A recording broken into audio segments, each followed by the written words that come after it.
Hello and welcome to another First Chapter Friday. This is Mr. Wolfe again, and I'm excited about the book that I'm going to be sharing with you today. This book is The One and Only Ivan. It is by Katherine Applegate. I'm sure you've heard of it by now.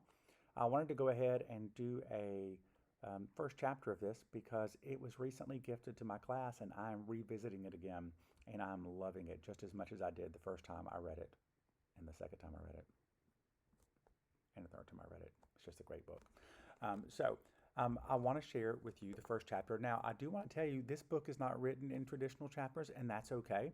But I'm still going to read a few to you, and just to give you an idea of what it's like. And if you haven't had a chance to try it out, I encourage you to do so. The One and Only Ivan.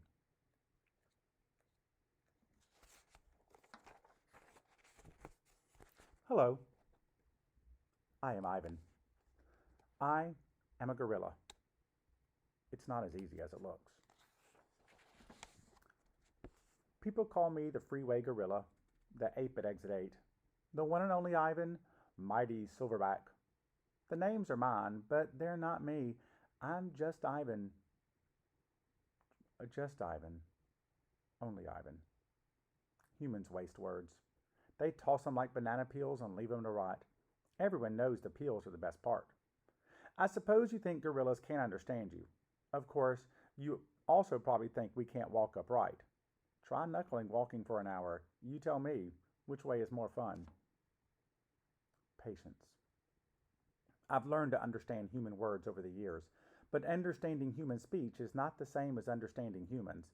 Humans speak too much.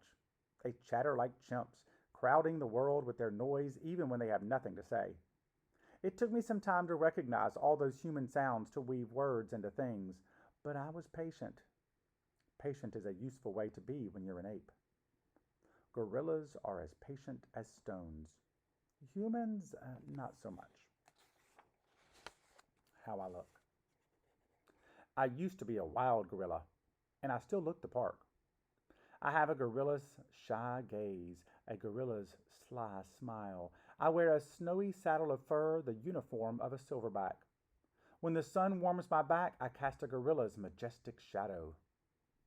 In my size, humans see a test of themselves. They hear fighting words on the wind. When all I'm thinking is how the late day sun reminds me of a ripe nectarine. I'm mightier than any human. 400 pounds of pure power. My body looks made for battle. My arms outstretched span taller than the tallest human. My family tree spreads wide as well. I am a great ape. And you are a great ape. And so are chimpanzees and orangutans and bonobos, all of us distant and distrustful cousins. I know this is troubling. I too find it hard to believe that there is a connection across time and space, linking me to a race of ill-mannered clowns. Chimps, there's no excuse for them. The Exit 8 Big Top Mall and Video Arcade. I live in a human habitat called the Exit 8 Big Top Mall and Video Arcade. We are conveniently located off I-95 with shows at 2, 4, and 7, 365 days a year. Mac says that when he answers the trilling telephone, Mac works here at the mall. He's the boss. I work here too. I am the gorilla.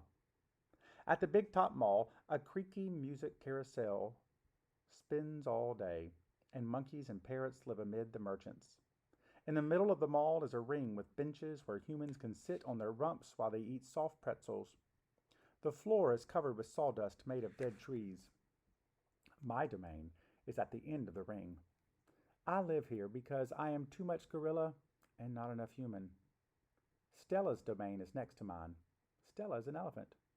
She and Bob, who is a dog, are my dearest friends. At present, I do not have any gorilla friends. My domain is made of thick glass and rusty metal and rough cement. Stella's domain is made of metal bars. The sun bear's domain is wood. The parrot's is wire mesh. 3 of my walls are glass. One of them is cracked, and a small piece about the size of my hand is missing from its bottom corner. I made the hole with a baseball bat Mac gave me for my 6th birthday. After that, he took the bat away. But he let me keep the baseball that came with it. A jungle scene is painted on one of my domain walls. It has a waterfall without water, and flowers without scent, and trees without roots.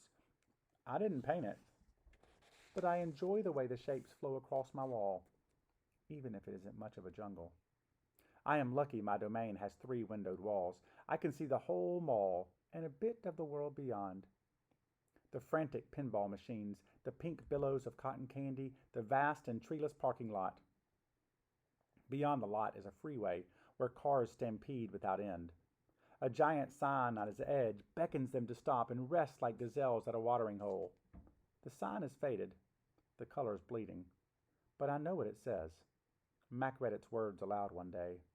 Come to the Exit 8 Big Top Mall and Video Arcade, home of the one and only Ivan, Mighty Silverback. Sadly, I cannot read, although I wish I could. Reading stories would make a fine way to fill my empty hours. Once, however, I was able to enjoy a book left in my domain by one of my keepers. It tasted like termite. The freeway billboard has a drawing of Mac in his clown clothes, and Stella on her hind legs, and an angry animal with fierce eyes with unkempt hair. The animal's supposed to be me, but the artist made a mistake. I am never angry. Anger is precious. A silverback uses anger to maintain order and warn his troops of danger. When my father beat his chest, it was to say, Beware, listen, I am in charge. I am angry to protect you, because that is what I was born to do. Here is my domain. There is no one to protect. The one and only Ivan. Wonderful book. Check it out.